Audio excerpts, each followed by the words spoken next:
Nako po, Bernadette, no, may inaasahan nga tayong bagyo at yung cloud clusters nga na binabantayan natin kahapon dito sa may dagat Pasipiko ay tuluyan na ngang naging low pressure area. At ayon sa Pag-asa, malaki ang chance ang maging bagyo ito at inaasahan nga papasok ito sa Philippine Area of Responsibility sa Huwebes.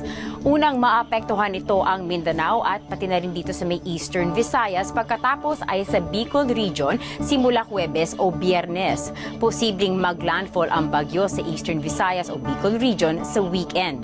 Ang Metro Manila naman maaring maapektuhan sa Linggo o Lunes. Ayon sa Pag-asa, mababa naman ang chance ang maging typhoon ito.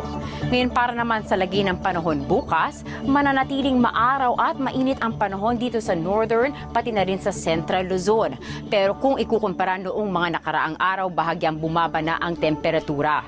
Para naman sa 5-day forecast natin para dito sa Metro Manila, maglalaro ang temperatura sa 33 hanggang sa 36 degrees Celsius. Pero para sa mga chikiting na mag-Easter egg hunt sa linggo, naku, may posibilidad ng paminsan-minsang pag-ulan, kaya ingat po tayo dahil baka magkasakit ang mga bata. Silipin naman natin ang magiging lagay ng panahon sa ibang lugar sa Visayas. Dito sa Cebu ay bahagyang maulap ang panahon bukas pero mababa ang tsansa ng ulan. Pero pagdating naman ng Huwebes pati na rin sa Biyernes, may tsansa ng thunderstorms sa hapon. At sa Samar naman, asahan ang paminsan-minsang pag-ulan sa mga susunod na araw. Lalakas ang ulan doon sa Sabado ng gabi dahil sa paparating na bagyo. Kaya para sa mga mag-Easter Vigil, magdala po kayo ng payong at ng jacket.